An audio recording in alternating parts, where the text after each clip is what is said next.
Hello, Voices of Wrestling Podcasting Network listeners. I am Jeff Hawkins, co-host of Shake Them Ropes, with a very special announcement. If it's been a while or you've never listened to us before, the original gang is back. Myself and Rob McCarran, back talking wrestling. We have no idea where this show's going to go, where we're going to keep any of the old bits or any of the old things in there. It's going to be a process. It's going to be a journey, and we'd like for you to come along with us. Only on Shake Them Ropes on the Voices of Wrestling Podcasting Network. Do you like wrestling trivia? Then check out the 5-Star Match Game, the Pro Wrestling Quiz Show. I'm Joe Gagney, and every episode, I grill 3 contestants with 5 rounds of power-packed wrestling trivia. We have over 30 evergreen episodes in the archives covering WWE, AEW, Japan, Mexico, and much, much, much, much more. Play along at home and check it out today. If you're a podcast host, listen up, this one's for you. My name is Allie Jackson. I'm the host of Finding Mr. Height, a dating and relationship podcast that I've been doing for 4 years now, sharing my positive and practical approach to dating that's built on my own life experience. And I wanted to share another experience that I've had, my secret behind monetizing my show. It's called Red Circle, and I was just telling my colleague about how much I love their platform. With Red Circle, not only am I getting a seamless hosting experience, but I also love the support I receive in ad sales. It's not just typical ad sales either. It's targeted opportunities based on my show and my life. And the platform is super simple. You just set your preferences and Red Circle matches you with sponsors that align with your show. You can vet every opportunity and their platform gives you great analytics. More recently too, my Red Circle team has brought me opportunities outside of my podcast on social media to really augment the podcast partnerships, bring them full circle. I just can't recommend them enough. If you want to give it a try, go to redcircle.com to get your free trial. That's redcircle.com for a free trial. This podcast is a member of the Voices of Wrestling Podcasting Network. Visit voicesofwrestling.com to hear the rest of our great podcasts, as well as show reviews, columns, opinions, and updates across the world of wrestling.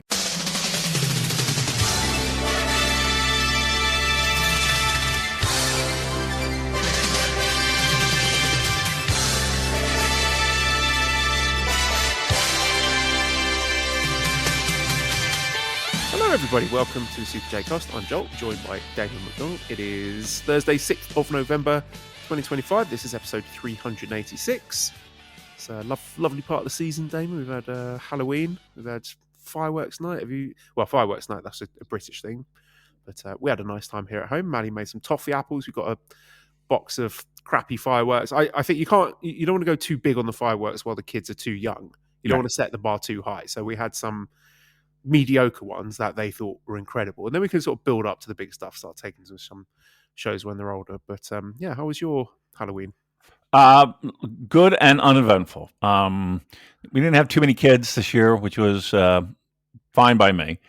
And our neighbors next door, though, they go somewhat all out in the sense of they'll go out in their driveway and like have this like pop-up canopy thing and like a whole thing. So it's like, it didn't matter what we had. People were just seeing that and kind of going over there and not bothering me. So it was great. Right. Fantastic. And then I think a little bit later on, I had people over in the bar and we just hung out there for a little bit. Yeah, it was all right. I mean, again, I don't know. Maybe I'm just getting old, dude. But like the Halloween shit, and I don't have kids either, so it's got to be a different experience. Yeah, it's meaningless if you don't have children, I'd say. And we had a nice one. We went to visit my sister in Southampton, and you were saying her and her family are going back to New Zealand at the start of December. So this is probably going to be the last time we see them for like goodness knows when. So it was really nice. Like Esther and Arthur with their cousins and trick or treat. They did lots of fun stuff together. And the last day, it was a Sunday. We went for a nice pub lunch and then came to say goodbye. And Esther had been sort of hanging back in the pub and just sort of fucking about in the way that young children do. Right, and picking up boys.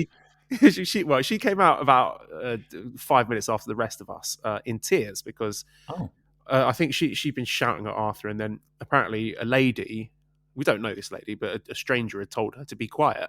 And Esther, very sensitive soul, she was very upset about that because she doesn't like to be in trouble. She doesn't like the idea of being naughty or thinking that she's a bad girl or whatever. Aww. So she was really upset by that. And then we were saying goodbye to my sister, and then when Esther went to give her a hug, like Esther was like crying, tears rolling down her cheek, and my sister saw, and she thought Esther was upset because we were saying goodbye, and she was like, "Oh, Esther, darling, don't worry. Oh, we'll definitely see each other again." And I was like, "Should we tell her?" You. Don't tell her. Like, we didn't tell her. She was like, "Oh, she's just crying because someone lady told her off in the pub."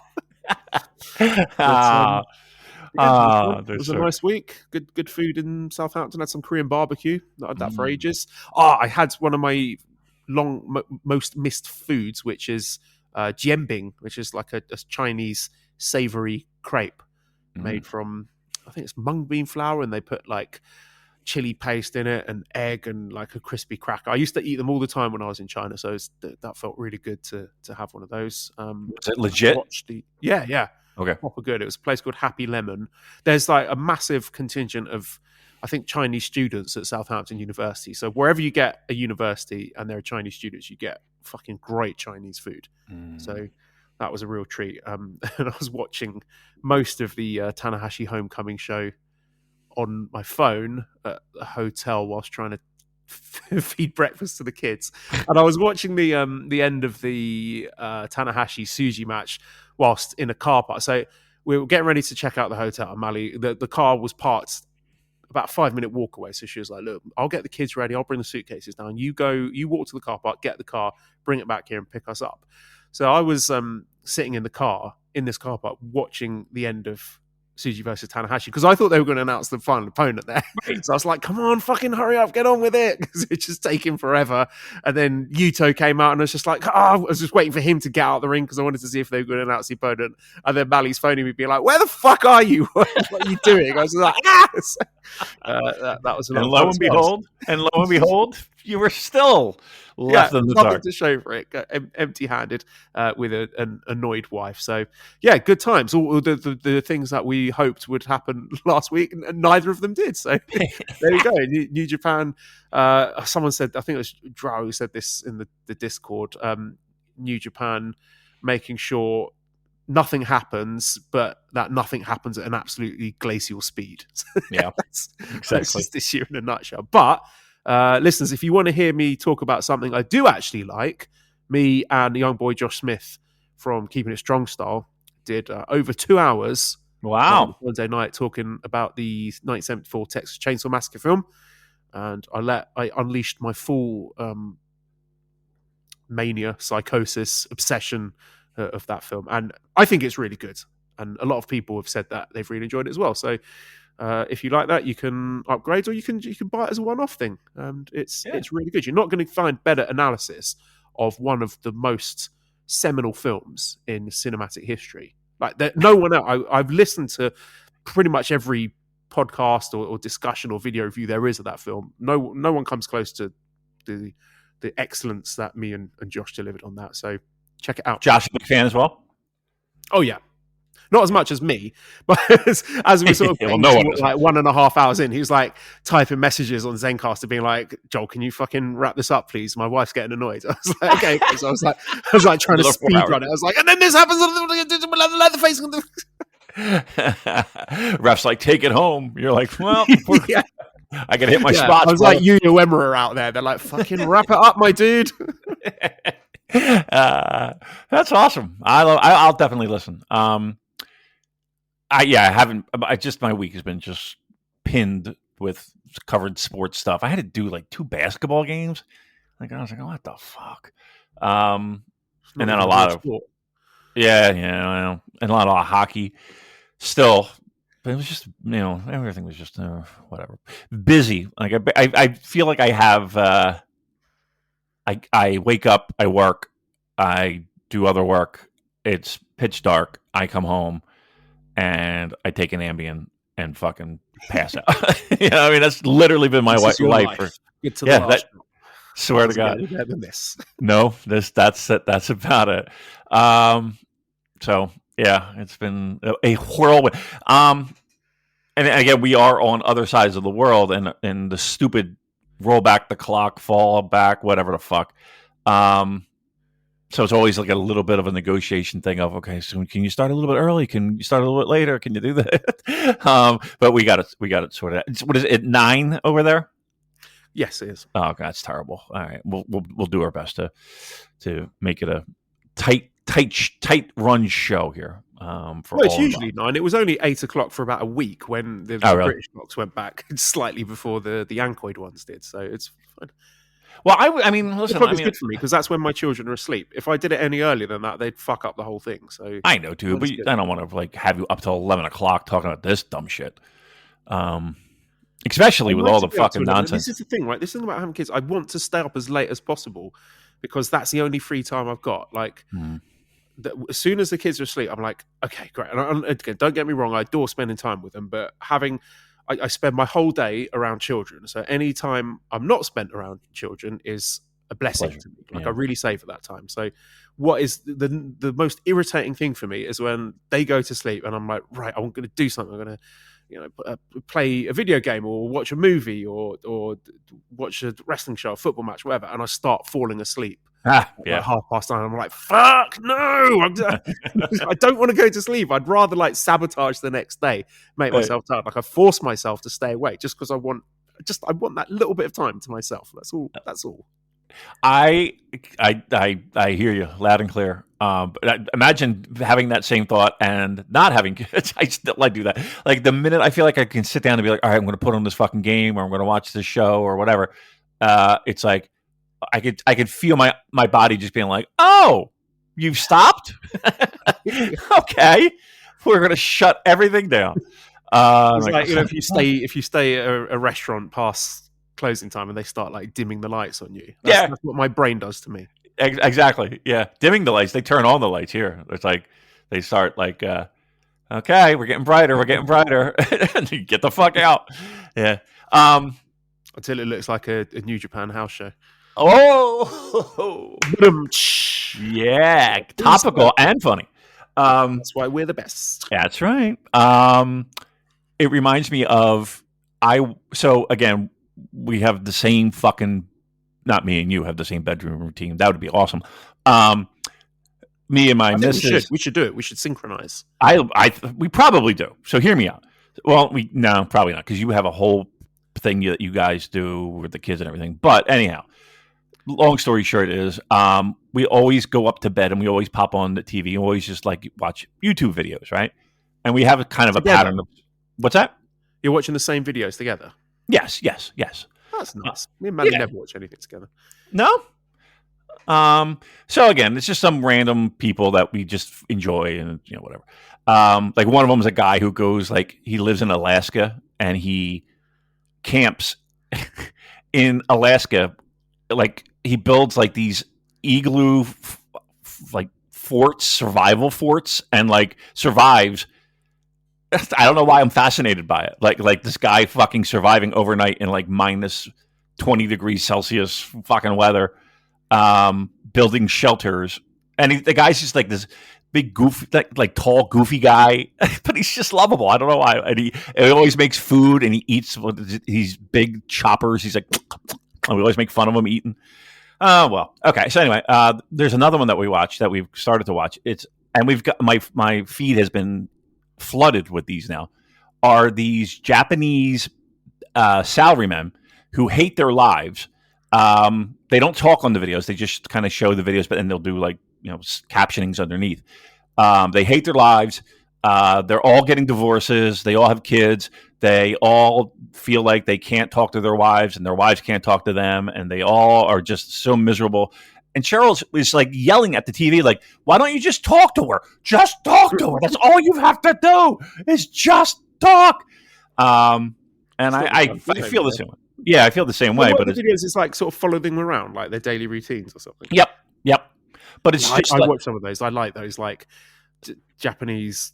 I've watched them with like salarymen or like female office workers. I find that fascinating, like watching just their whole routine from the moment they get up and their little routines they go through in their little apartments and all their tidiness and neatness and the meals they're preparing themselves.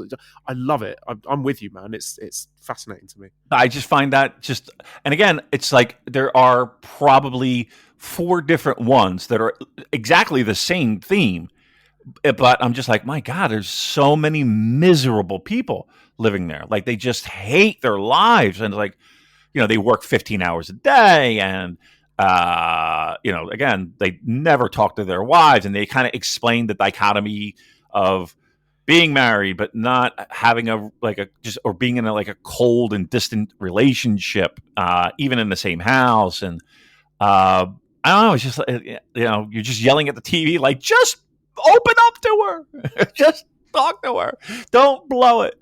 And Cheryl always takes like the wife's side. Well, if he would just fucking blah, blah. And I'm like, well, maybe he can't. I don't know. Maybe she's a whore. I don't know.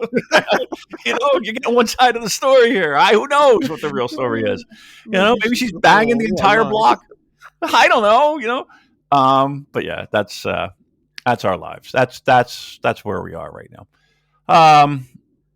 That and like weird friend stuff. Like, I don't even want to get into it here, but like I just have weird friends, man. I just have weird friends, just that say and do things that you're just like, what are you doing? Like, why would you? Why? What? Ugh. I know. Just change the subject because it just makes me angry. I don't have any friends now. I had one friend here in Devon. Really? He's a fellow Arsenal fan, and I used to really enjoy meeting up with him. And now he fucking split up with his wife, and he's not living here anymore. I was like, you bastards! Could you guys go to therapy or something? Right. You sort of watch games with, man. All they have are sheep out here. That's true. You don't have a fucking. I did. Okay, so I've got a potential for a new friend. Okay. There's this guy I sort of work with. Like he's a substitute teacher sometimes at my school, and he's an Arsenal fan as well. Right. And I texted him. I got his number from another teacher. This sounds really weird. I texted him. I was like, "Where do you usually watch Arsenal games?" And he said he watches them at this little village where he lives at the Conservative Club. And I was like, "Oh, do I, go out and enjoy watching an Arsenal game and make new friends, but in a Conservative club? Like, I don't know what kind of vibe that is. Is it going to be like everyone be like, oh, rah rah rah, up the Tories kind of thing? Or is it right. I hate immigration. I did mention it to him, and he was just like, "Oh no, it's just a place where the booze is cheap." And I was like, "Okay," but there's still a little bit of me that's like, right. You walk out of there, it'll be like some camera crew. Oh, what are you doing in there with the? Well, what if I get radicalized, Damon, and then I start becoming a conservative? Right. Listen, I started on the podcast being like, you know what, that Zack Sabre Jr. don't really care for him. His economics don't work. They don't add up. What happens when the millionaires leave, Joel? Whatever. We just went through our elections, and that was a nightmare just because it was constant. Like, do you have the that thing where it's legal to have political ads just bombard you in your life in everywhere you go? They do. They have them on TV like around election time, but they're always clearly labelled. Like, this is a political party broadcast by the Labour Party or whatever. Yeah. Are they like turn the TV off? Janet Jones pees on babies. It's like the most like this guy supports pedophiles and what? They're not quite about. They'll probably get there. I mean, we follow everything that you Yankoids do just about like 10 years later than you do it. So I'm sure it's coming.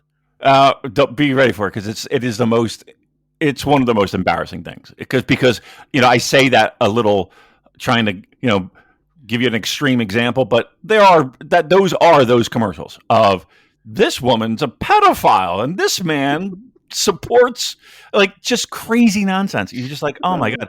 And so we get that just like on any TV show, it's like back to back to back to back to back. You're just swamped with them. But also it's gotten bad in the past 2 years of the text messages.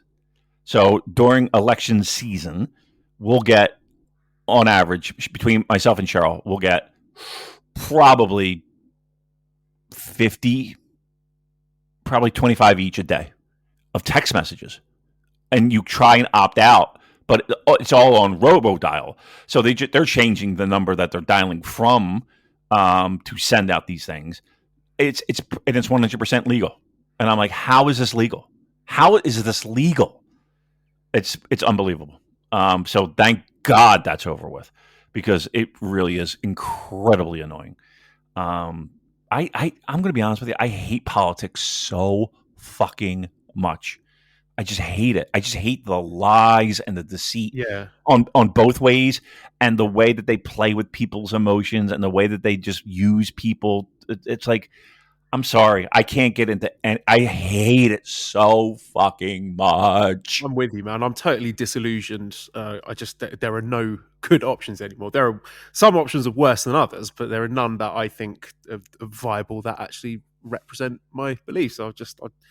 I've given up. So I just sort of keep myself to myself and watch the Texas Chainsaw Massacre. I truly believe that, like, you like the idea of voting is important. Like, I honestly truly do. But unfortunately, in this country, it's like you got two choices. You got either the Nazi or the radical liberalist who's gonna, it's like, God Almighty, what are we doing? Ah, it's such a pain in the ass. I hate it so much. It's so phony. It's more pro wrestling than pro wrestling. You know what I mean? And it's just people's lives that are at stake. No big deal. no worries. Hey, talking about lives at stake, what's going on in the world of pro wrestling? Well, Damon, we had a big show going on in the world of pro wrestling, specifically Shinihon Pro Wrestling. I've got too many tabs open here. Let's close some of these. Let's get rid of that. And that, okay. Porn. That's better. Porn, close the porn. I keep getting in trouble with the wife because I've been watching the Texas Chainsaw Massacre basically non-stop, almost an entire week trying to compile my notes. And she was like, and because I'm watching it and writing notes in such detail, I'm like pausing at particular scenes. Like there's a scene with a meat hook and I'm pausing it and she's like, and I'm typing and then playing a bit more and then pausing it and she's looking over at me and lying in bed next to me like, what the fuck are you doing, you maniac? Like at that point, she'd rather I was just watching porn. Right. She'd rather see a double penetration than fucking what is on the TV. You know what I mean? You maniac. Yeah, you fucking. Now, there's never been a time where she's like, "Hey, why don't I sit? Because I know you enjoy it so much. Maybe I'm missing something. I want to share this with." No, that's not happening. No. She's made no effort, and I respect that. Right, I've tried. I've been like, do you want to watch a wrestling show together? I've tried to take her to a live Arsenal game, like take her to the Emirates Stadium just for the experience. She's just not interested in it. She said, "Look, I'll get bored. I'll just be playing on my phone. You take someone else." And I respect that. I think she thinks it's important that we have our separate interests, and like we do plenty of stuff together. It's not an issue. Like I'm not concerned that we don't have any common interests. Like we love, eating, going out to restaurants, going to shows, going for walks, doing stuff with the kids. So we get plenty of time together. But when it comes to consuming media, that is a purely individual thing in our relationship. She likes to watch her Thai TV, which is absolutely repugnant to me. And I just watched the Texas Chainsaw Massacre on a loop. She's like, Joel, I want to watch something and I want to share it with you. And what if it winds up being double penetration? Would you be like, all right, now we're talking. Now we have common ground. Right, let me just finish this particular viewing of the Texas Chainsaw Massacre. And then when that's done, I'll be right with you. Right, but Joel's like, that would be great. We could do that. I don't even have a friend. God damn it. I can't. Sorry. I don't have anybody else. All right. Boy, we got off track quickly on that. Okay.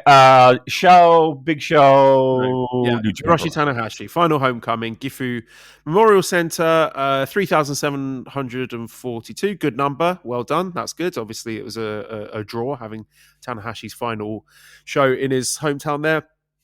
Open up with some young lions who did some stuff. I can't be bothered to read who was participating.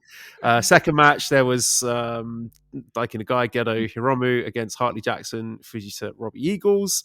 Third match, okay, no, I do have something on this one. So this is Yuki Yoshioka, Kushida, Dragon Dyer, and Yusuke Taguchi defeating Yamato, Tiger Mask, Kukai, and El Desperado. So it was like the leftovers from Super Junior Tag League facing off against each other. But I do want to make a correction and an apology from last week where I incorrectly stated that Yuki Yoshioka and Yamato were the Dragon Gate Tag Champions. They're not the Tag Champions of Dragon Gate. The Dragon Gate Tag Champions are actually Dragon Dyer and Yamato. They're the Tag Champions. So apologies to the Dragon Gate fans for getting that wrong. That will not happen again. I've done my due diligence this time and got the correct information. So sorry. I thought they were. Oh well, okay. Because I thought there was that net. Well, okay. Right, fourth we're wrong. match then. No, Yeah, who we're cares? wrong. It's Dick Togo, Kanemaru, Yujiro, Ren, Eve. I'm getting bored just reading out the names in this match. Against Wato, Yo, Yano, Yuya, Shota Umino, Dick Togo pinned Master Wato, didn't he? And we got his was it Insane in the Brain? That was his entrance music, and then they Yeah. did the dub over it. This one was notable because at the end of the match, they had another Aaron Wolf run in where he came into the ring as Evil was about to hit Yano with the Never title, and he snatched it out of his hands and kind of stared blankly at Evil for a bit, and then did a judo throw on him, and then kind of lovingly and tenderly put his hand on Evil's back. And then Evil rolled out of the ring, and then Aaron Wolf stared blankly at him a bit more, and it was a little bit awkward and a bit He'll get rubbish. But he'll get there. Like this is like I said, this is an absolute rookie. He's never had proper wrestling match in his life, so we need to manage our expectations here. But even so, watching that, I was a bit like, that's our future right there, my man. Come on, out there you. But I will say this though, I think they are doing a pretty good job with. Again, execution's going to be a little bit hit or miss, just like you said. But I think actually New Japan's doing a pretty decent job building this match. Yeah, they'll get it right at the Dome. Like it's going to be huge. The atmosphere, I'm sure, is going to be electric when they're wrestling each other. And from what I hear, Evil has been very hands-on in the training of Aaron Wolf. So, yeah, I've every confidence that when they get to the Dome, it's going to deliver. Well, I say that, there's a little bit of me scared that it's going to be a complete disaster, but that's part of the fun, isn't it? That's what makes it exciting. Is. Yep, it does. It does make it a little bit more interesting. You are going to be sitting a little bit more on the edge of your chair, like, oh, come on. But I guarantee you they're going to walk through this match a trillion times. The problem is that, now I got to do this in front of 43,000 people, or 40,000, whatever, or 35,000, whatever. You get my point. Evil is going to here's the problem. What's going to happen is that constantly throughout this match, and rightfully so, I'm sure there'll be plenty of people at ringside. Evil's going to be very vocal. He's going to want to do a million things, maybe not a million things. He's going to be told to do two things probably, and just make sure you do them well and don't rush it. Like just breathe, take your fucking time. But you get out there and it's just, a second feels like 4 hours. So, but he's got plenty of people in there to help him along. He's just got to be, he's got to be loose with it. He's got to be willing to listen and just do what they say, and he'll be fine. Yeah. I think what they should do is have Aaron Wolf chase Evil around the outside of the ring for 40 minutes and just play down the clock. So there's no time for the other two matches. It'd be great to go outside. They take the train. That'd be awesome. They stop at the pub over there by Tokyo Dome, get a couple of beers. TGI Fridays, knocking over all the appetizers. Yeah. They try to go to the newsstand that's closed. They're like, fuck, I love this place. Spitting Zimas in each other's faces. It writes itself, Damon. Classic pro wrestling. Classic pro wrestling. Right. Fifth match was Clark Connors, Oscar, Yuta Ice, and Shingo Takagi defeating Jacob Austin Young, Templario, Callum Newman, Great O'Khan. This one was really interesting for the interactions between Callum Newman and the Knockout Brothers, because that was very intense, very fiery. They were getting in each other's faces, pulling each other's hair. They were going hard. And I mean, obviously, there's a lot of sort of Euro/Brit Rest connections and history between them. So I'm sure they're like really keen on doing something memorable and fiery to help get everyone over. And this is the first time we've seen Callum in ring since the G1 Climax, which is really curious because I thought he had a really good G1, and I thought he built up a lot of momentum with that Dontaku match, which I know was a long time ago. But for him to just have nothing between then and now was a bit odd to me. I'm not really sure what the story is there, but he had it's a really interesting backstage promo from the three of them. So it was Great O'Khan and Templario and Callum Newman. So Callum Newman's lying on the floor and he's like, all right, you guys go first. And then Great O'Khan, just looking totally disinterested, is like, how could sparrows understand the aspirations of cranes? That's all. And then he was like gesturing at Templario. He's like, okay, finish. then And he's like, Templario "I'm just happy to be here." Yeah, yeah, great. like Yeah. the most perfunctory lucha wrestler in Japan. Like, oh, I love being here. I love teaming with you guys. Thank you to the Japanese fans. I'm going to give my all. Can't wait to be back here again. And then, yeah, Callum Newman gave a He went very off on one. interesting promo. He did, yeah, he did. Like, what did you make of that? Because I wasn't sure whether to interpret that as, this guy is fired up because there's a big angle incoming. But then I remembered, oh no, we don't do that in New Japan anymore, do we? So maybe this is just a guy letting off steam because he's frustrated with the fact that nothing happens in New Japan. Oh, it felt like that was the case, didn't it? He was just like, he sounded like a guy frustrated looking in LinkedIn, knowing that he wants to quit his job, but there's nothing out there. Like he's just like, "Fuck me! What the fuck am I doing? What are we doing? What's happening?" I mean, at the end, he tried to tie it all together, but yeah, I mean, that was a good example of letting some steam out, to say the least. And yeah, if you go out of your way to watch it. I'll go so far as to say that if you haven't seen it, go out of your way to watch it, because again, you take everything in pro wrestling with a pinch of salt, but it did feel like this guy was at the end of his rope. Like, what the fuck else do I got to do for this company? Basically saying, I've been all over this country. I can't please anybody anymore. What the fuck? I'm just going to do it myself and go fuck everybody. But it was an interesting post match presser, if you will. Oscar's promo was really good as well. He was like very scathing with some really good like cutting lines about He's growing on me. Khan and United Empire. I'm excited about him. I think there's more to him than just generic big man. And I would love to believe that there's some kind of narrative significance there, that maybe Callum and the Knockout Brothers are going to unite somehow, and maybe bring them into United Empire, might make a new faction or something. But who knows at this point? But the fact that they were specifically calling each other out, like Yuto Ice had a really good promo, and even though he's obviously speaking in Japanese, like when you can just tell that a guy is a good promo, even if it's not in a language you can understand. And the way he was talking about Callum is like, yeah, you do it for the thrill of the fight. I can tell by looking in your eyes, you've had a rough upbringing as well. Yeah, you're different. Let's have some fun together. So I was like, okay, cool. Like, there's definitely something here if they want it, but nothing happens in New Japan, so who knows? Right. That's an interesting thing, though. That I think that might breathe some new life, specifically Knockout Brothers. Whether that's a United Kingdom or an offshoot, or they just completely scrap the idea and start anew. I might actually like that. Actually, yeah, we'll see. Yeah, I'm hearing stuff like next year is going to be like a big factional reset, and all the factions are going to get reshuffled and stuff. But I have heard stuff like you heard that before. a lot. I'm just very wary of that. I wouldn't be surprised, though, in that same breath. I wouldn't be surprised if we hear a lot of moving going on right after Wrestle Kingdom. You know how, like, after Wrestle Kingdom, there's always something that drops and always something that seems like, these guys are coming in or these guys are leaving in a lot of years. You mean everyone, all the foreign wrestlers hitting Sean Ross Sapp and the DMs are being like, my contract's up. right, maybe. Yeah, so I wouldn't be surprised. I don't be surprised come January 5th and 6th. You're getting some emergency audio, because I don't know if a lot of them are worthy of emergency, but yeah, I think this will be and I don't know anybody's contract situation. I don't give a fuck, but I think there'll be people saying, "See you, wouldn't want to be you."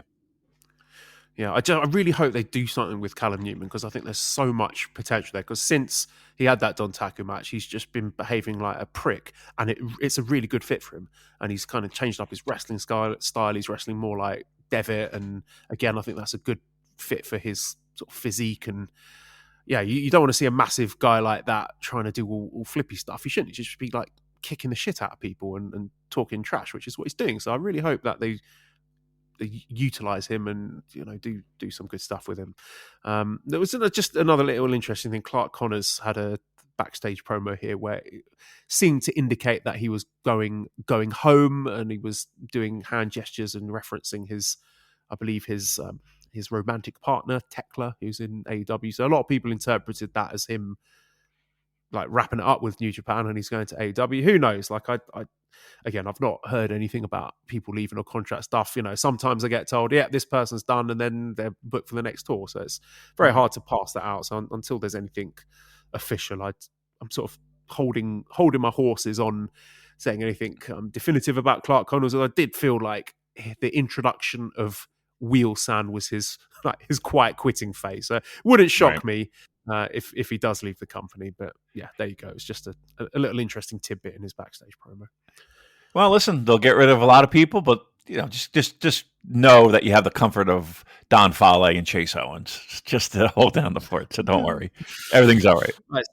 The sixth match was the Super Junior Tag League final, where the A block winners Sho and Doki defeated the B block winners Robbie X and Taiji Shimori. 15 minutes and 1 second. So Doki pinned Taiji Shimori. He misted him in the face and then did a low blow and then did a roll up and then pulled his tights. Yeah. So he did everything. He did all of the cheating. And the Bebbler asks, has there ever been a tournament as pointless that achieved as little and that dragged its balls across the face of the fans as much as Super Junior Tag League 2025? So yeah, Doki and Sho went undefeated as champions. I think that's the first time that's ever happened in the current format of the Super Junior Tag League.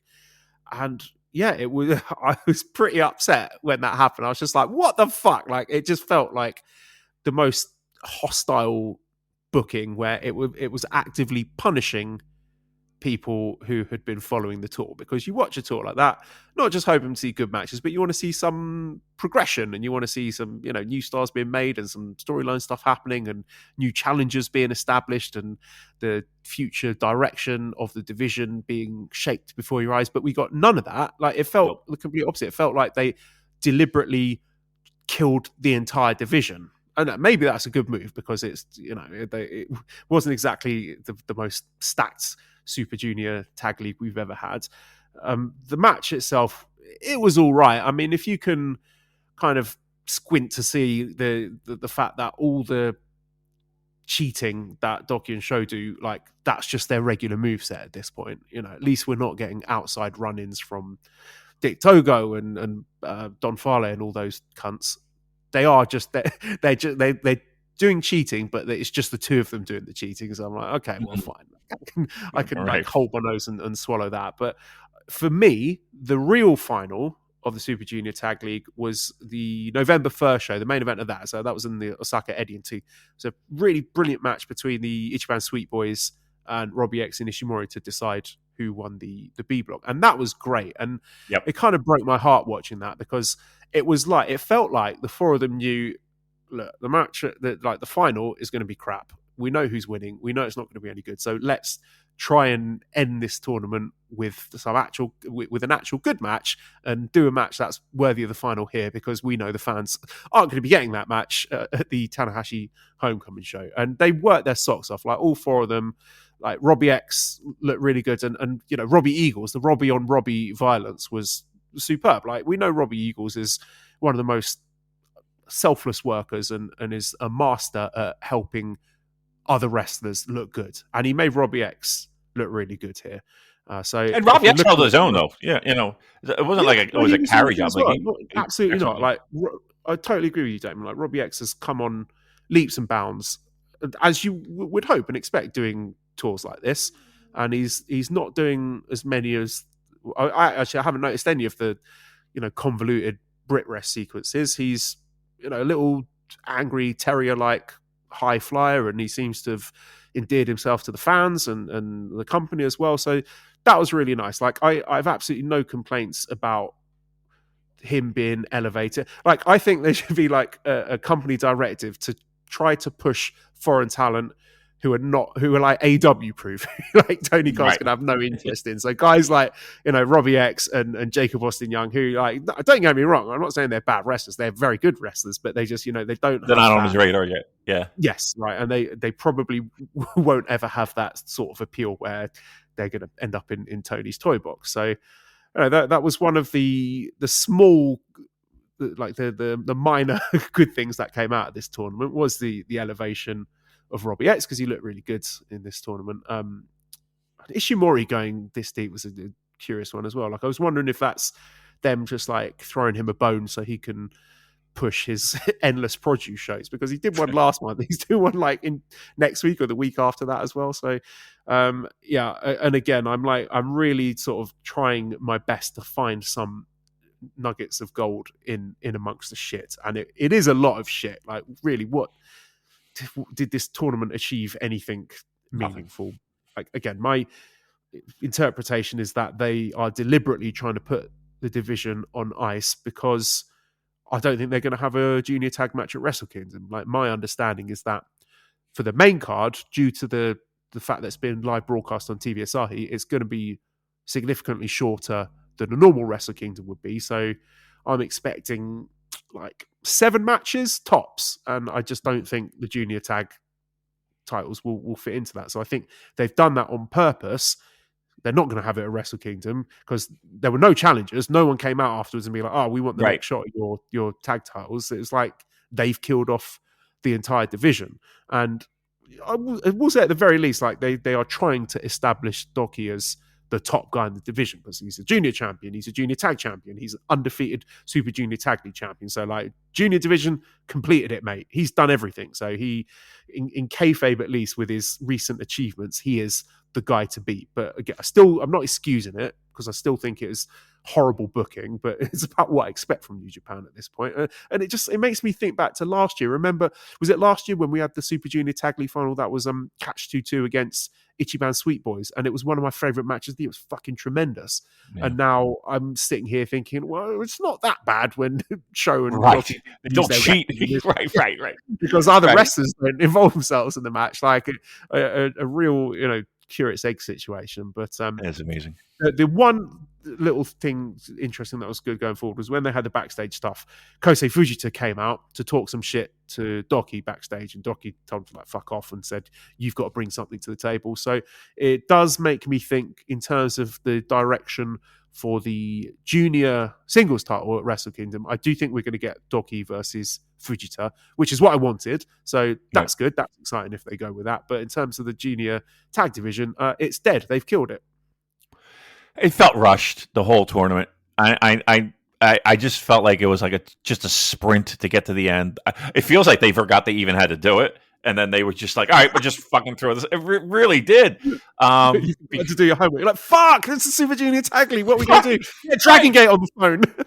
Right, seriously, that's really the vibe I was getting the whole entire sprint of this thing. Yeah, I mean, look, I felt bad for a lot of the teams because it did feel pretty pointless, and it did, not to say that a lot of the teams were going through the motions, but it was just kind of like, okay, we just got to get through this. Right, if we're looking for silver linings and goodness to come out of this, it does feel like we have something that feels a bit more interesting for the heavyweight title, the junior heavyweight title, that is. Look. You're right. To me, the finals were, a night or two previous, and look, to answer the question that whoever was the worst, I don't know if it was the worst, but it's in the bottom of the pile. Nobody's going to be referencing this in 5 years or 2 years or 1 year. We'll forget next year when we do the preview for the Super Junior. We'll be like, what happened? Because it's just nothing is memorable. But we got through it. I guess that's the best thing. And I will say this as well. As weird as this does sound, as much as they threw away the junior tag tourney, it does feel like World Tag League, in which they announced the participants. It does feel a little fresh. I saw the lineups and I was like, holy fuck. And I know we'll talk about it, but at least they put something into that made it a little bit more interesting. But again, we'll get there. It's a zero-sum game, isn't it? Like, only one of the tag divisions can be good at any one time. Right. I find that amazing. Isn't it amazing? Like, there were times, yes. Even at their peak, it felt like the heavyweight tags championships were just like, okay, throwaway things, and the juniors were pumping out great stuff, and then vice versa. It's weird. I don't know why they can't do two things at once. Like, I don't know why they can't do four things at once, but oh well, I'll do it. It's done. So if anyone's listening, just DM me. I'll do it for free. I'll book you whichever tag division you don't want to book. I'll do it for you. Yeah. I that's why, like, why don't they do that?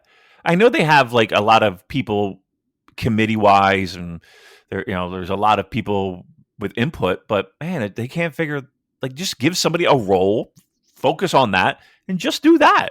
Like, where's the harm in that? I don't understand, but yeah, they haven't figured it out yet. So, oh well. Seventh match was the IWGP Global Heavyweight Championship match where Yota Tsuji defeated Hiroshi Tanahashi, 20 minutes, 5 seconds with a Gene Blaster. And yeah, this is really fantastic. Mm-hmm. Like, I continue to be impressed by how Hiroshi Tanahashi, despite his reducing mobility, is able to put on really compelling and dramatic matches and put together exciting closing sequences with lots of reversals and near falls that had me biting. Like, there were moments where I was like, oh shit, Hiroshi Tanahashi's going to win the global title. They're going to bury Yota Tsuji, but they didn't in the end. But yeah, I thought they did an outstanding job in making a match that was exciting and made Tsuji look good as well. And there was one interesting wrinkle to this in the closing stretch where Tanahashi did a move that he's not done before, where he put Yota Tsuji onto his shoulders in a fireman's carry and then transitioned that into a sort of falcon arrow move.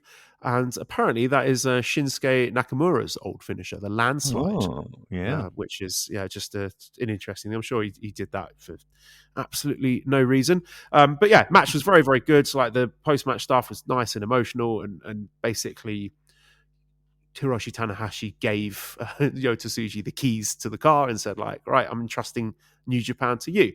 And I love that. And I'll talk about Tsuji a bit later on and why he's my guy and all that. But yeah, the match itself, very, very good. And Yuta Ice came out afterwards to challenge for Anjo. Now, bear in mind, right, I'm sitting there in the car watching this on my phone in the car park while Mali's like, what are you doing? Hurry up.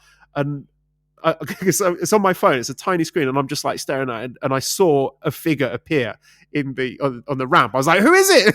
Like, who is it? And then it was Yuta Ice, and I was like, "Oh shit, they're not going to do that for Wrestle Kingdom, are they?" So I'm listening to his promo and just trying desperately to hear if he says Itenyon, because that's the only bit of Japanese I know. That means January 4th. So I was like, "Is this at the Tokyo Dome?" But it's not. So he's going to challenge it at the show on Saturday in Anjo, which.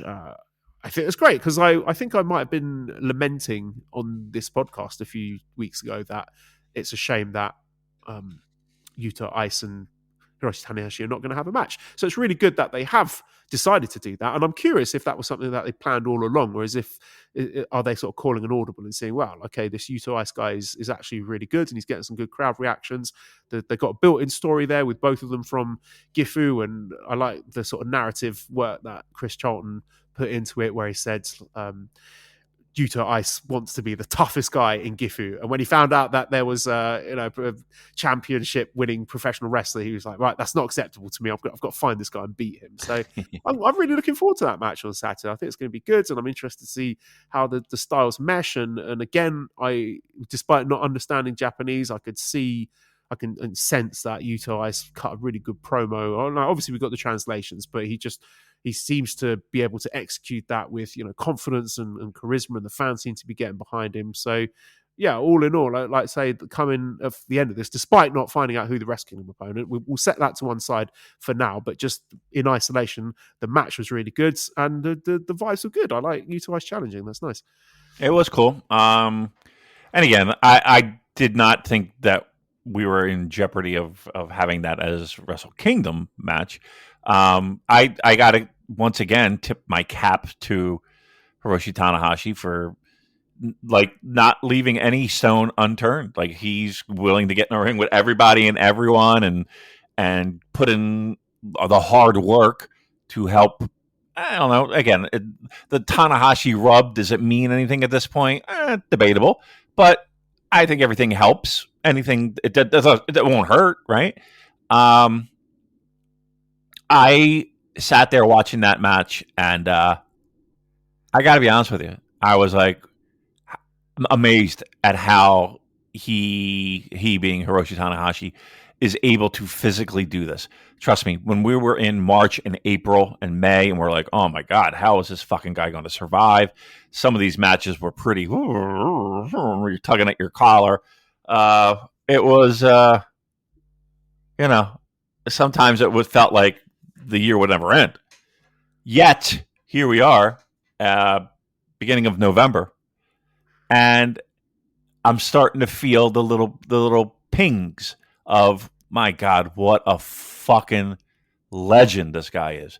And the fact that he was able to go out there for 20 some odd minutes, close to 30, have a great match against a guy that's, in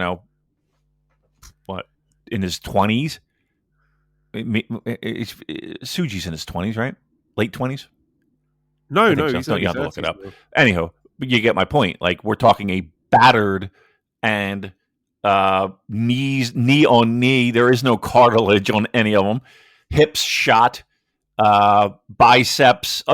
Go through all the injuries that we know of, let alone all the ones that go unmentioned. And yet, when the light shined the brightest, he was out there giving it his fucking all. And look, I'm not going to sit here and be like, these guys give their bodies every fucking. Well, they do, right? They really do. And sometimes we miss that when it comes to analysis, and this is a very physically demanding profession. And he went out there, and when, let's be honest, you were hoping for the best, but you got a unbelievably solid match. Unbelievably, again, this is not something where it's going to be in the best of New Japan Pro Wrestling of all time, but like, for that moment, I thought this was a very good to great match. I really did. I was into it. I was, and you're right. I was buying the fact that there were times that, like, even with all that we know, is he going to do this? Is he going to pull this off? Look, I think in our lifetime, I'll speak for me. I won't speak for anyone else. I'll speak for me. In my lifetime, he's top 3 pro wrestlers. He's just an amazing talent, smart, and gets the most out of whatever he has left. And what is even more exciting is that match was tremendous. In the big building at the Tokyo Dome, he finds whatever drugs he needs or whatever spiritual healing or whatever cup therapy, massage, whatever it takes to drag his ass out there, and he puts on just unbelievable moments. I can't sit here and tell you that he doesn't have one left in him. So I don't know. It got me more excited. It absolutely got me more excited. And not to say that I wasn't like acknowledging it and knowing that it was coming around the corner, but I really felt like, if anything, this match helped me to really get pumped up for that last match, because I think it's going to be. I think he's got one more left in the tank, and if he does pull off a great match at the Dome in that moment, he might go down as the greatest of all time. Yeah, I completely agree with you, Damon. And how could anyone doubt him at this point? I have every confidence that he's going to knock it out of the park at Wrestle Kingdom and make his last ever professional wrestling match an unforgettable one. And honestly, I've spent most of the year terrified that he's going to get hurt, because just with the sheer volume of matches he's doing, and these are pretty substantial matches. It's not like he's getting in and out there in 5 minutes. He's spent more minutes in the ring than he has done for like 20 years. I don't have the exact numbers here, but just the sheer durability of the man to not get hurt, to not fall awkwardly or pull a muscle or tear something. It's incredible. Like, the gods are smiling down on him. I hope I'm not jinxing it at this point, but we're so close. Like, just get him healthy to Wrestle Kingdom and let him go out on a high, and I'm absolutely sure he will. So yeah, I have to say I'm really, really impressed with what Tanahashi's done this year, and just the matches are still so good, and it almost makes you think, oh, maybe he shouldn't retire, but he should. No, I'm glad he's calling it a day on his own terms. So yeah, very, very nice. We do need to talk about his opponent. Oh, for Wrestle he has one? or lack thereof. So a lot of people were expecting an announcement on this show. We didn't get one. We thought there was going to be an announcement at the press conference. We didn't get one either. Now, we do have this show in Anjo coming up, which, of course, is the hometown of Kazuchika Okada. And it's also taking place on Kazuchika Okada's birthday. And we had a little backstage segment after this show with Gedo coming up to Tanahashi saying, I'll find you an opponent. So to me, all signs are pointing to Okada. So if you put a gun to my head and like, who do you think the opponent can be? I think it's going to be Kazuchika Okada for all those reasons. Some people that I talk to are convinced it's Okada. They think that's nailed on. Now, personally, I've got no interest in that. I mean, I've seen enough of those matches fairly recently, and I still have a bad taste in my mouth about the way Okada left the company and refusing to put anyone over on the way out, and him, in the ring going, yay! Like that was just embarrassing shit. And I don't think he should be welcomed back into the company with open arms for the biggest spot in years. I don't even think he wants to do that. I'm curious to see like how the Japanese fans respond to that. I don't think it's a good fit. I think there are other options that would be more desirable to me, but again, if you were to ask me who I think it is right now, I do think it is Okada. Maybe they don't even announce it at Anjo. Who the fuck knows? Maybe they'll just announce it at one of the Christmas Korakuens at this stage. But I think it's undeniable that there have been teases towards Shinsuke Nakamura, not least during this match, him doing the landslide move in the closing stretch. And then he talked about it backstage and saying, I even work with different companies. My career is linked to yours and blah, blah, blah. He did explicitly mention it. I think that's a dangerous game to play. Like, I mean, some people have said that they interpreted that as him sort of wistfully being like, oh, well, I know we can't wrestle each other because we're in different companies, but you'll still have a place in my heart because of our rivalry and blah, blah, blah, blah, blah. That's not how I interpret it. Like, to me, that looks like him teasing that Shinsuke Nakamura is going to be his opponent. But it's a very weird situation because we had this press conference with no announcement, which maybe that wasn't the plan. Maybe there was supposed to be an announcement there. Who could possibly say? And I'm asking myself, why has nothing been announced? And there was a situation with Fightful this morning where they posted that there was going to be some news about the Tanahashi situation, and then our friend Fraser Japan challenged them on that and said, look, I hope you're not going to be spoiling anything because that would be really disrespectful. And then that tweet got deleted, but the news story has gone up, and I can read it to you, Damon. He said, by all means. It's gone up in the last few minutes. So this is from Fightful. It says, one of the greatest wrestling careers of all time is coming to a close. Hiroshi Tanahashi's retirement is upon us, and he's set to end his 26-year career at New Japan Pro Wrestling's Wrestle Kingdom on January 4th. The subject of his opponent has been heavily speculated. Fightful selectors learned more about the planned reveal. As of November 6th, the match wasn't officially signed and delivered, but we've been told that the candidates are down to 3 possibilities. Revealed in the this next is news? New Japan Pro Wrestling plans on conducting a press conference to announce their plans. Fightful had reported that Shinsuke Nakamura was discussed internally, but was seen as a pipe dream. He's not expected to be the opponent. So something's not right here. And look, I'm not blaming Fightful because Fightful just report the news, right? If the question to me is, who is leaking this information to Fightful now? Who has told Fightful to go out on Thursday, the 6th of November, and say Shinsuke Nakamura is not expected to be the opponent? And what purpose does that serve? Because like I said, I've talked about this before, there's a pattern of behavior there of using Fightful to get ahead of the narrative.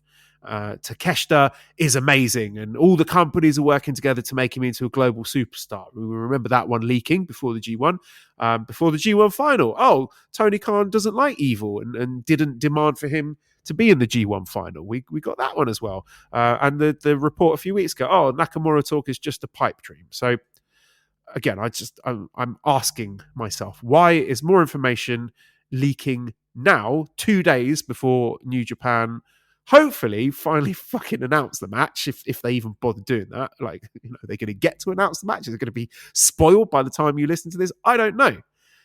Did the person leaking this information get his way and is trying to control the narrative to minimize his own perceived involvement so people don't get upset?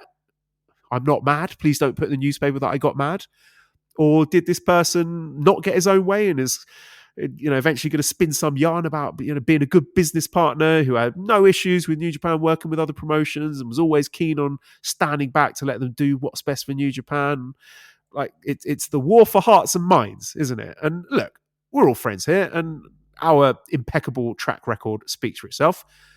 We speak to people who know things. We speak to people with connections to New Japan at various levels. We speak to people with connections to Yankoid wrestling companies at various levels. And look, directly or indirectly, I've heard about this situation from numerous people, numerous companies, numerous countries, all saying the same thing, that there is one person who doesn't want Shinsuke Nakamura to be in that match. What is the value of that one person's opinion to New Japan Pro Wrestling? I don't know. They need to decide that, right? They need to have a long, hard think about that. Because I've got my own opinions on that, but they need to figure that out, because it's clearly a big decision that's going to go to the wire. And to be quite honest, I've no idea what they're still negotiating at this point, or if it's finalized. I genuinely don't know, but I do know that this person wants to look like the good guy here. And I'll be very interested indeed to see how some of the biggest outlets that cover Western wrestling news report on this situation when it's all said and done, because they are fully aware that there is one person trying to stop the Nakamura match from happening, and it's not WWE. It's not. Are they going to show some guts and tell the truth and risk upsetting this person? Because we know he is very easily upset. Are they going to do the right thing and risk burning those bridges? Or is it going to be whitewashed with a loads of dishonest flim-flam about, it was a tricky situation politically and there were lots of moving parts and WWE are notoriously difficult to deal with and they couldn't work things out in the end? Because if that's what is released, if that's what the narrative is afterwards, I say this, dear listener, bullshit. Bullshit. There is one person doing everything he can to stop this match from happening. Doesn't take a genius to figure out who. Well said. It's November the 6th as we record, and the announcement still hasn't been made. What possibly could be the issue? What possibly could be the holdup? It's a match. It's Hiroshi Tanahashi's final match. The tickets themselves, are selling very well for Wrestle Kingdom this year. Good on New Japan. So it's not like we're upsetting the apple cart when it comes to New Japan Pro Wrestling by announcing the match. You have a Wrestle Kingdom presser where they talk about all the big matches and all the stars are there to talk about their involvement in Wrestle Kingdom, minus one match. Strange, don't we think? Would it be weird for me to say that we've been told by a couple of individuals that Shinsuke was originally scheduled to be at that presser? Now, when that fell through, when they decided not to do that, I don't know. And let's be honest here. I don't think I'll know or will know 100% that's the case unless I saw a plane ticket saying, okay, he was supposed to be there. That's the word that we got. And obviously it didn't happen. Again, it would be if it is Okada who's going to wrestle Hiroshi Tanahashi in Hiroshi Tanahashi's final match at the Tokyo Dome. Why wouldn't we announce that? Why wouldn't we announce that months ago? Why wouldn't we announce that whenever? Why? Because that was never the original plan. I'll say that it's amazing to me where we are in the state of pro wrestling, and specifically New Japan Pro Wrestling, when this has to occur. I think if you asked Hiroshi Tanahashi, and again, I don't pick up the phone and necessarily have a line of communication with him, but it feels to me that with his subtle hints and his kind of innuendos, that he would want, and it was looking forward to wrestling Shinsuke for the final time. That said, it is odd and it is strange. And again, I have no problems with anybody reporting anything at this point, but I do know that there are a lot of people that know big pieces of the pie of the truth of what is happening, and they all seem to align in the one thing of, well, we're kind of handcuffed, and the reason why we're handcuffed is because we can't upset the apple cart. Take that for what it is. You know, the best I'm not going to sit here and rant and yell and be like, one guy is destroying our company and blah, blah, blah. That's not my bed. I don't have to make that bed. I don't, that's for New Japan to fucking sort out. But, when it was my understanding that this was in the works for quite a while. Like, this wasn't something where they just picked up the phone in October and said, hey, is he available? Is Shinsuke available? This is something that they've worked on for quite a while. And the fact that, like, what would be the thing that stops it? And I'll tell you flat out, and trust me, if anybody knows me, listens to the show or anything, I am the furthest thing from a WWE supporter, watcher, follower of their fucking universe. I could give two shits about fucking WWE. Absolutely zero do I give a fuck. But from every person that we've talked to, and we've talked to a lot, every person, WWE is not holding this up and never has held it up. And they're in the position of, hey, listen, if you figure it out, he's available. What can I fucking tell you? So what would be holding that up? What would be the jam up, if you will? Well, it doesn't take brain surgeon to fucking figure that out, right? Which I'll be very honest with you on my feelings on that, is incredibly disappointing. Incredibly disappointing. But it is what it is. So they'll figure it out.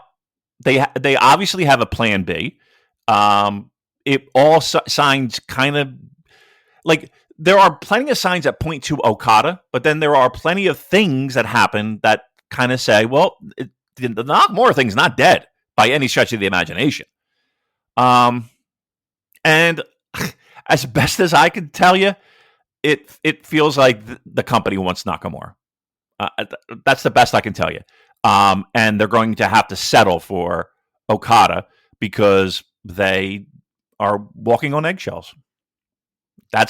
And if I'm wrong, let me know. But from the countless people that we've talked to, they're saying the same things that I'm saying to you right now. So there's enough people that have bits of this information and pieces of this information, and we're all trying to compile it to give you, the listener, the skinny.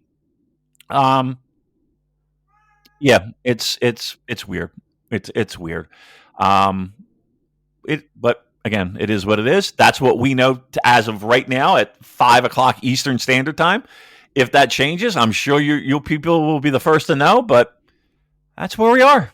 That's exactly where we are. And, I'm kind of tired of walking on eggshells too, to be quite frank. I would love to tell you everything we know, but honestly, we pretty much have by this point, to be fair. I've not exactly been subtle, but, there we go. I'm bored of talking about it, to be honest. I just want us to announce the fucking match. But again, I don't, yeah, me too.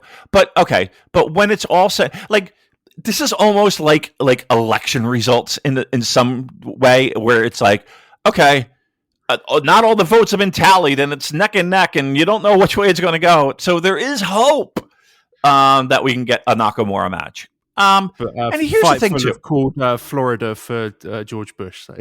They've called Florida. All right, well, we're fucked. We don't have the delegates. But you get my point. Like, and I also want to stress something too here. This is not a narrative either way. Like, if Okada's the main event, would I prefer Nakamura? Yes, I would. For all the reasons that we talked about before. But I'm not shitting on that. I'm shitting on the idea that there is some political pull that had to make that happen. Like, that's disappointing to me. I don't give a fuck about AEW. I don't care. I honestly haven't watched AEW, and I couldn't even tell you the last time I watched a complete show. I just don't care. It's not me going online and hating AEW. I don't give a fuck. And I could say the exact same thing about WWE. Let me let you know, the pro wrestling I watch is New Japan Pro Wrestling, and trust me, I can barely fucking stomach that sometimes. All right? I don't give a fuck. I think Joel feels the same way. It's the idea of someone having enough influence on the biggest show of the year that's unfortunately disappointing to me. Sorry, that's the way I feel. Otherwise, go fuck your mother. Yeah, it should be one person's decision who Hiroshi Tanahashi wrestles in his last match, and that's Hiroshi Tanahashi. Thank you. And the impression I get from him is that he would like it to be Shinsuke Nakamura, and that should be the end of it. Not in this world. Not in this fucking world. Yeah, sad times. What have we become? Just part of the Yankoid wrestling proxy war. You hate to see it. So, main event of this show was Konosuke Takeshita defeating Hiroki Goto, 24 minutes, 20 seconds, with Raging Fire to retain the IWGP World Heavyweight Championship match. I thought it was really good, as you'd expect. Some people saying they're not enjoying Takeshita closing stretches. They think his finish comes out of nowhere. I didn't really feel that. I thought it was a good match. But yeah, to be honest, I was watching it through a cloud of annoyance that they'd not announced the Tanahashi opponent yet. So I was like angry Pingu sitting there watching what was a really good match, but not particularly enjoying it. But the match happened. Yota Tsuji came out afterwards, so he's challenging for the belt at Wrestle Kingdom, and it's going to be a title versus title match. And again, what I've said before about them streamlining the Wrestle Kingdom card, perhaps that is part. I've just fucking fed you, Scrumpy. What?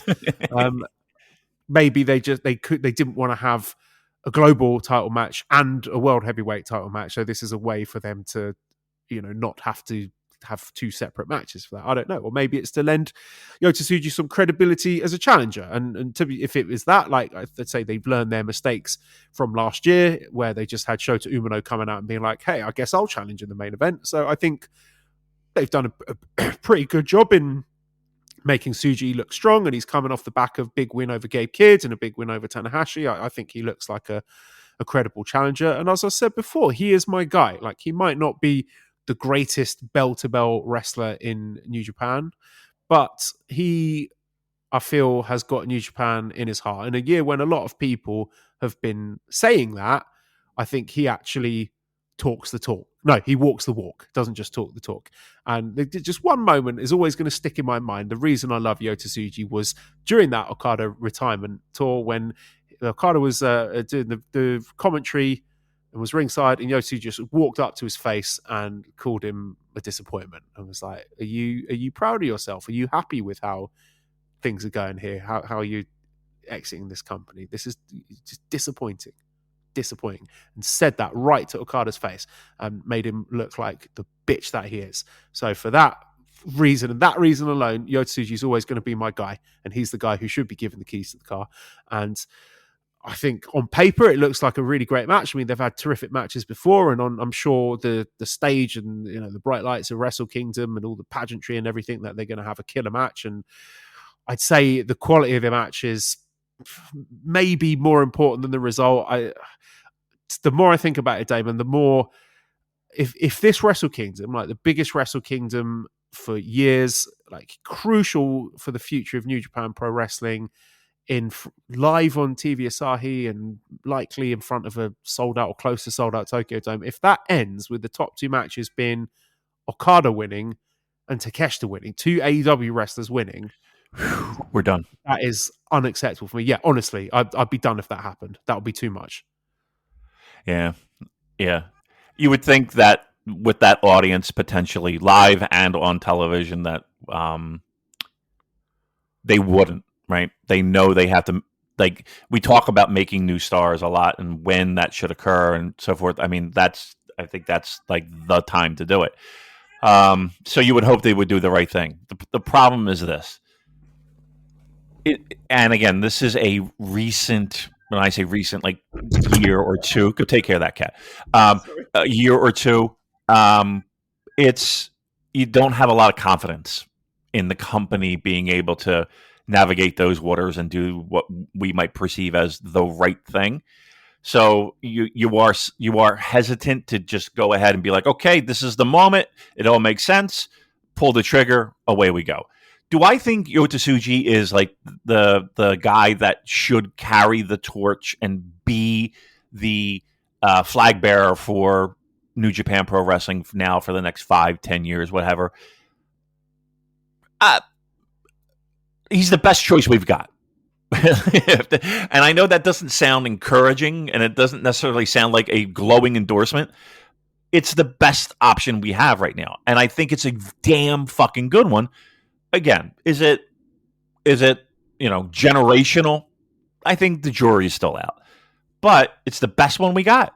And you're right. If he's going to wear, and it's not like he wears it on his sleeve, mind you, but you do get that sense of, okay, this guy is fighting for the company, and he wants to take on that challenge.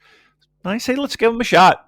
Like I said, he's the best option we have right now. Now, again, I know people love to be sour on things that potentially could be good, but I don't know, maybe it's a self-defense mechanism, maybe it's a whatever it is.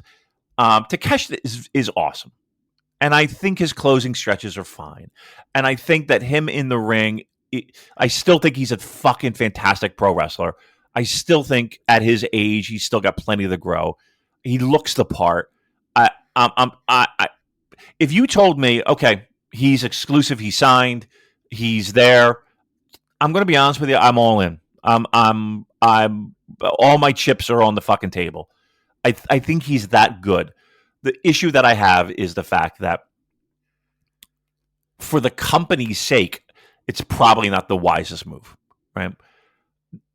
I'm with Joel. If Okada walks out there, gets the win, and I think anybody who goes in that ring against Hiroshi Tanahashi will probably get the win, and then you follow that up with, Takeshita successfully defending. I think that's I'm very curious about January 5th and 6th. Let's put it that way. I'm very curious to see the direction of this company. And I'm looking at it with my eyes partially closed and my hands at my head like, oh boy, what are we doing? They have an opportunity. They really do have an opportunity to help grow the audience once again, make stars. Aaron Wolf, I think they're doing everything they can correctly to help make that a moment as well. It's a big show, and I hope and pray that they have all their ducks in a row. What again scares me is that it's November 6th, and I don't even know if they got 3/4 of their fucking ducks in a row. Swiper says, is Tsuji promising to bring back the old belt? Clear indicator that he's losing at the Dome. I don't think he said he wants to bring back the old belt. I think he said he wants to bring back the lineage, not the actual physical belt itself. And I think that would be a smart move. Like, at the end of the day, I don't give a fuck what the belt looks like. I understand why they dropped the V4, because there were a lot of issues with the person who made that belt and who owned the property, the intellectual rights to it, and they were misbehaving or whatever. But I think it was weird and unnecessary to sever the whole championship lineage of that from the V5 belt. So if they are uniting those two timelines, then yeah, fine. Like, that to me would make sense, rather than it just being this brand new belt that appeared in, what was it, 2021 when Ibushi decided that they were going to do that. So yeah, I don't think that's an indicator either way what's going to happen. So I feel it's got to be Tsuji, man. We can't have the two top singles titles in New Japan going away for several months. Like that's It's nonsense. We need with this the uncertain future that New Japan's coming up, and hopefully getting some new eyeballs. The champion needs to be there week in, week out. Like we can't have there's a time and a place for an absentee champion, and ideally with some sort of kayfabe. They don't work. To that, but yeah, this is not the time and the place for it. They don't work. Look at the history and the rather recent history of New Japan. And when they do that, it's like those titles just you forget they even exist. Like they go away. Like it's not a good thing. And you would hope that wouldn't happen to your world title, but not for nothing. You don't have a good track record, New Japan. So yeah, fingers crossed. What would bring you greater disappointment? Okada winning, or Tsuji not winning the belt? Tsuji not winning the belt, I think. Well, it comes in pairs, right? Let me throw it back at you. Would you rather have Shinsuke Nakamura in the Tanahashi match, so Nakamura wins, but then Takeshita wins, or Okada is the opponent, Okada wins, and then Tsuji wins? Tsuji's more important. Yeah, I think I agree. Tsuji's more important for the long term. Again, the moment, the match, the all of the spectacle of it, yes, but that's fleeting. That ends when the lights go on in the dome and they're like, okay, hit the exits. Last train is in an hour. That's when that ends. That's when that magic ends. Tsuji winning, that is your future. And to me, that's vital at this point. So as much as I want Nakamura, if you said, okay, Okada's it, but Tsuji's your future, I'm okay with that. I would take that deal. Okay, so then we did get some Wrestle Kingdom announcements. We got some ticket updates. It's nearly 32,000 sold at the moment, which is fantastic. It's the biggest selling Wrestle Kingdom for years and years. Since when? Would that have been since Wrestle Kingdom 2020, the one that we went to, I suppose. And yeah, I expect that number to go up significantly, and I think there's every chance that it's a sellout. I think if they announce Shinsuke Nakamura, it definitely will be a sellout. But yeah, we've got some match announcements. So Takeshita versus Tsuji is official. We have Aaron Wolf versus Evil. That one is official. And we've also got Saya Kamitani against Syuri as an official match. And I think that's a double title match as well. I think it's the IWGP Women's against the Strong Women's title or something like that. So yeah, we've got a few matches announced. Morning says, what's more damaging to New Japan, if they talk themselves out of Tsuji winning the belts at Wrestle Kingdom, or if they talk themselves out of Aaron Wolf beating Evil? Which one will be the biggest blunder? I wouldn't be surprised if Aaron Wolf does lose the match, but like there's some type of like, I would lost the match, but I still beat their ass afterward, or some shit like that. You know what I mean? Like you got to get the fucking photo of him, with his hands raised after doing something. But I think there's a definite possibility. Again, think about how New Japan books. Guy's first fucking match against Evil, who is always in the mix, whether it be New Japan Cup, whether it be G1 Finals, whether it be whatever. He's always in the mix. I'm going to be honest with you. I can't see Aaron Wolf winning.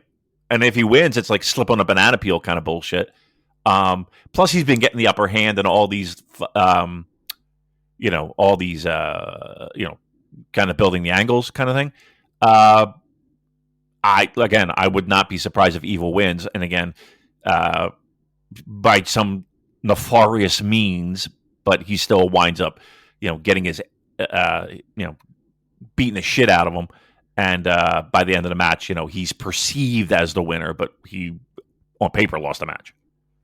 Do you not feel that, like, seriously compromises his superstardom potential? Like, if he just immediately is just like everybody else, just another guy who's lost to Evil's. It's New Japan Pro Wrestling, man. Like, they do that all the time. How many times have they had big matches against somebody, and then the guy you think, go through the roster of people who Jay White, fucking Okan, I'm sure there were before that. I mean, again, this is the same company that every fucking time where you're like, oh, Kata's winning this fucking title. Nope. Lose, cry, walking back. Naito's winning this fucking title. Nope. Everyone's looking at each other like, what the fuck? They do these kind of things. And especially in a guy's first fucking match. I'm telling you, I think Evil wins, but at the end of the day, he looks strong and beats him up and throws him to the back and all that shit, and he has his hand raised and the flash bulbs can go off. I don't think it's a slam dunk that Aaron Wolf wins this fucking match. All right. Daryl says Tanahashi interviewed Kenny, but was asked himself who will be the next ace. Tana basically said the audience chooses the ace, not the office. So with that having been said, is Evil the new ace of the company? Has none of the new guard gotten over enough, as it seems Tanahashi suggests? I'm still going with Yota Tsuchi, thank you. We'll see what happens there. But yeah, I see the point. And Hiroshi Tanahashi's right. It's like it's the crowd. But I will also say this, that I don't think New Japan does a great job of pivoting, right? So while I agree with that statement to a large degree, when they have something set in their mind, they kind of just stick their fingers in their ears and la la la la la and go right down the path that they have. So again, on paper, I agree, but I don't know if necessarily the proof's in the pudding in that statement. He's got another question here. It says, are you all as bewildered as I am about how cold this Wrestle Kingdom hype is? No Tanahashi opponent yet. Suji being served up like stale bread for the main event. House of Torture shenanigan fest for Wolf's debut. I totally think they messed up with the G1 winner challenging at King of Pro Wrestling. They've got to stop that. I missed the 5-month main event build to Wrestle Kingdom. Now we have 2 months during the slowest time of the calendar and another fucking double gold shit fest to sit through. They're killing me. That's why we're here. That's why you listen, and hopefully you pay $10 a month to our Patreon to get even better stuff than what you get here. Yes, I mean that's the honest to God truth. And when I go on my little mini rants once a year about New Japan fucking everybody over, that's what I'm talking about. What you're feeling right now is what a lot of people feel, but yet we're still here doing a show every fucking week, and others doing a show every fucking week to help us all kind of get through the mud. So we'll get you hyped. Don't worry. We keep listening. We'll do the heavy lifting for New Japan Pro Wrestling. We'll get you hyped because I'm already getting a little bit excited for everything that we talked about. So we got you. Keep listening. Okay, let's talk about World Tag League then. That's the last thing. Oh, no, it's not. It's the second last thing we've got to talk about. So World Tag League lineups have been revealed. In the A block, we have got Bishamon, Yano and Oleg Boltin, Suji and Gabe Kidd, which is quite an interesting one because I've heard some people saying they thought Gabe Kidd was done, but no, he's still around for now. Evil and Don Farley, Taichi and Satoshi Kojima, because Tomohiro Ishii got injured during an AEW show, Damon. I made a little You should tweet something. Comment on that on Twitter. They did not like that one, did they, Damon?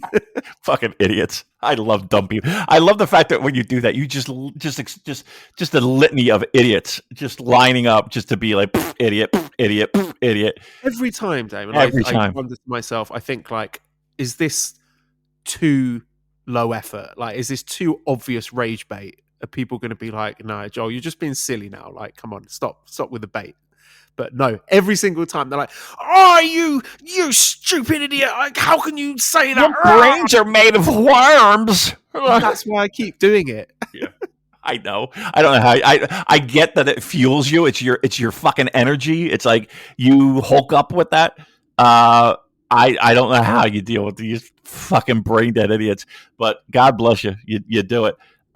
It's my good friend King on the North who always signal boosts every tweet that I do. we're working together, right? We're in cahoots because he will amplify it to all the AW fans, and then I get loads of engagement. So we've got like a little tag team thing going on. It's fantastic. Really Thank you for doing our dirty work. We truly appreciate that, you idiot. Also, what was I going to say? I fucking forgot. Whatever. It wasn't important. Who cares? Who gives a fuck? Good. Right, so yeah, we got Taichi and Kojima. We have El Desperado and Shuji Ishikawa, which is really out of left field. All Japan Pro Wrestling. Wow. We've got Shingo Takagi and Driller Maloney. We have the Punishment Team, Yujiro Takahashi and Chase Owens. And then B block, we've got the Knockout Brothers. We got Zack and Oiwa, once again, their second entry. We have the returning Monster Source, Alex Zane and Lance Archer. All right. Lance Archer, how about that? Yeah. That's his first time back in a long time. Yeah. Well, Monster Source were in it 2 years ago. Right. They were not in it last year, but very cool to see them back. I like them both. We've got Tanahashi and El Phantasmo, Shota Umino and Yuya Uemura, David Finlay with Hiromu Takahashi, Wow. Reto Khan and Callum Newman, Ren Narita and Sanada. And that is B block. So, like, all in all, I don't would say I like it. Yeah. I like it a lot. There are I'm not going teams. to watch it, but I like it. I mean, we might actually. Are we taking off or we're not taking off? I guess we're doing the slog. We're doing it. I'm open. Like, if there's anyone listening who would like to guest host and do a bit of World Tag League stuff, please do reach out. I'm not expecting to get the first time I open everybody. I've got like 10 entries, and I'm having to tell people, "Oh, sorry, you were really good, but we just didn't make the cut this year." And I'm like, "Please, will someone deal with this troublesome World Tag League for me?" Cricket.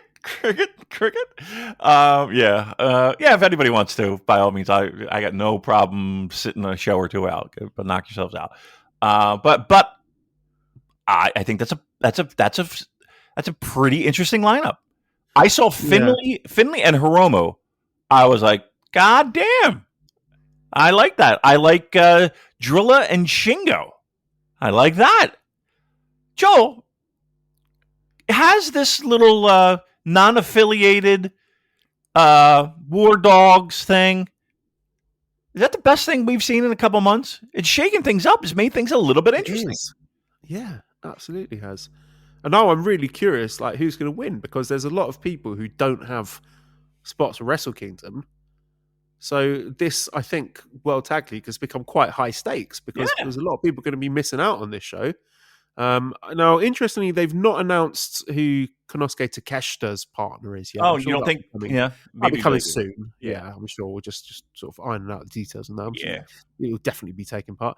As Azumar Evil says, whose wife did Mikey Nichols bang to get them excommunicated and their team name stolen and transferred into a stable they're no longer a part of? So yeah, no Mikey and Shane again, which is, I mean, I'm sure it just comes down to money. Like, there's other guys who are cheaper, or maybe like will pay for their own flights to go out to Japan or whatever. But yeah, I did see that and think like, oh, that's a shame. But to be fair, I'm not really going to be losing sleep over it. But it's going to be a semi-final format. So we're going to get, I think, A1 versus B2 and then B1 versus A2. And they're stretching that out over 2 shows.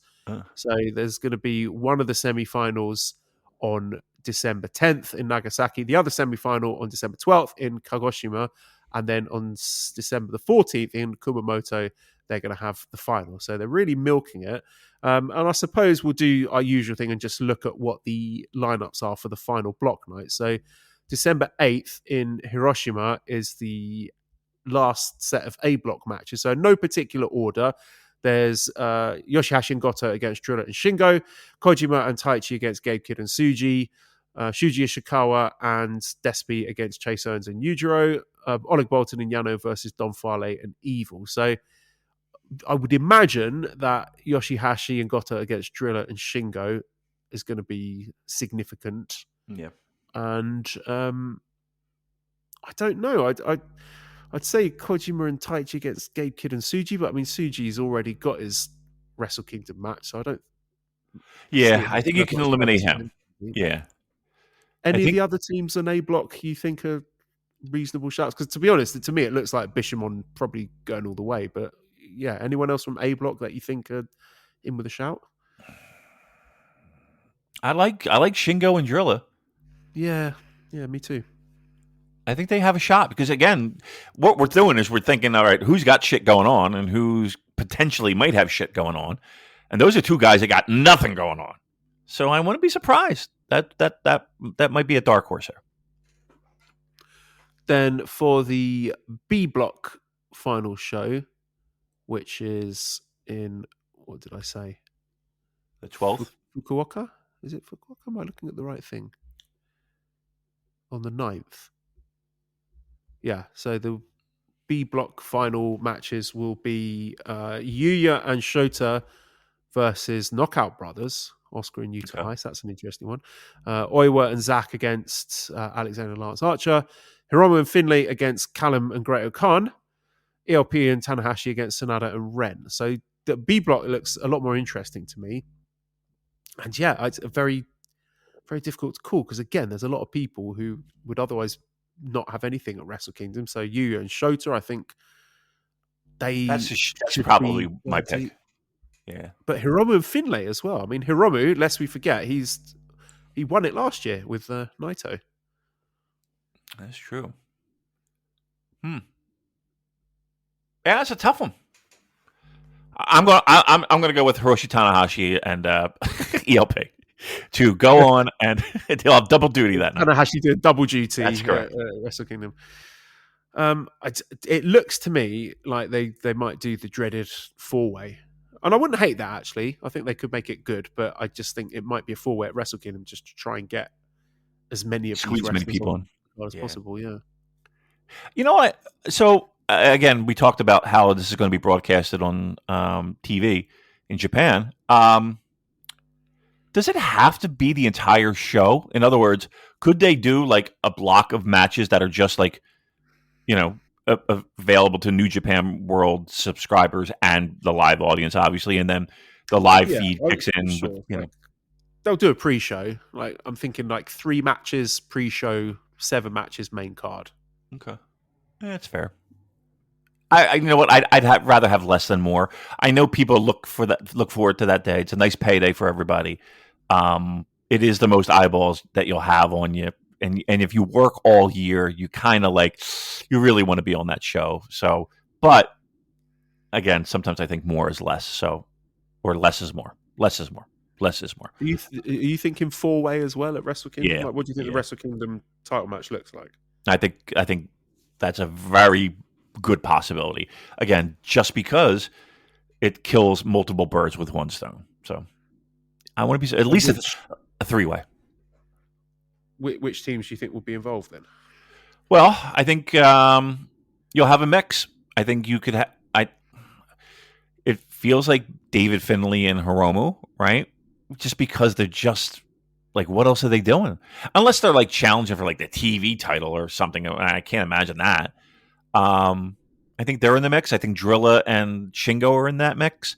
I think Yuya and it's Yuya and who? Shota. I think they're in the mix.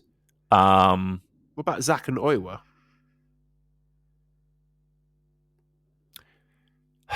I don't think Zack's got to be on the main card, surely. You would think. I gotta be honest with you. I think he's TV title bound. I don't know. That seems like a real backward step for him. It really does. All right, but being in a fucking tag team schmaz, is that a step up? It's not a good Wrestle Kingdom year for Zack right now. That's fine. Like, I don't have a problem with that. Like, you cycle guys in and out. You can't have everyone in high spots all of the time. Yeah, I mean, I suppose if I'm picking for like Knockout Brothers defending the title, right? I think Shota and Yuya, you've got to have them in there, right? I want Hiromu and Finlay. Well, Finlay more than anything. I like them. Bishamon, like Goto, he's former world champion. You would think they've got to be in there, dude. We're sitting here talking about the possibilities of winning World Tag League. That's high cool, stakes, man. Yeah, high stakes. I'm digging. I can't believe we're here, but I think this tournament, just the teams there, like, and the way that Wrestle Kingdom's laid out, and just kind of what we know and what we don't know. Like, this is interesting. Like, there's a lot of like, okay. I mean, we got a little bit of time before we get there, but to help kind of fit a narrative, and we'll see what happens in a lot of these Road 2 shows and all that stuff. I think this World Tag League might be one of the more interesting ones in a long time. Well, I'm going to make a bold prediction here. I'm going to say that something happens with this unaffiliated War Dog situation. Maybe Naito comes back or something. So I think there might be something at Wrestle Kingdom that ties together all of those guys. Okay. Like, you know, your Gabe and Driller and Shingo and Hiromu and Finlay and all those people. So I think gun Gabe's to my fine. head, I'm saying for the tag match, we're going Knockout Brothers, Bishamon, Yuya Shota, and I think Zack and Oiwa. I think that would be a good vehicle to get Oiwa in there and do some cool stuff. So there we go. That's my prediction. I'm just replacing them with Drilla and Shingo. That's my. We'll figure it out. Look, and the last thing to do is preview this show on Saturday. Hopefully we'll get it up before then. Saturday, November 8th in Anjo, which is on Okada's birthday. So we've got Tatsuya Matsumoto and Shoma Kato against Zayn Jay and Katsuya Murashima. Second match, Tiger Mask, Tomoaki Honma, Oleg Boltin against Jacob Austin Young, Callum Newman, Great Okan. Third match, Gedo, Ishimori and Shingo against Sho, Doki and Yujiro. Fourth match is Taguchi, Yuya and Shota against Daiki Nagai, Oscar and Yota Tsuji. That's really interesting. Yeah. Trio that is. Tsuji, Oscar and Daiki Nagai. I like that. Fifth match, Despi, Taichi, Yoshihashi and Goto against Hartley Jackson, Fujita, Oiwa and Zack. Then we've got the Never Openweight 6-man Tag Team Championship match. Damon, who are the champions? The Never 6-man champions are the team of, is it Yano? Yes. Ding. Hiroshi Tanahashi? It's Yano. It's Yo. Ding. And fuck me. Yo's tag partner. It's what? Yo's tag partner. Show. It should be. Yo and Watto. Yay! Yeah, well done. Go. Thank Impressive. you very much. Thank you. So they are defending their championship against the challenger team of Dick Togo, Yoshinobu Kanemaru, and King of Darkness Evil. Kill me. And then the main event is Hiroshi Tanahashi Final Road Connection. Hiroshi Tanahashi versus Yuto Ice. Do we think Yuto picks up a win here? Absolutely not. No chance in hell. I cannot see that, but I'm rooting for a good match and have fun out there, kids. All right, that'll do.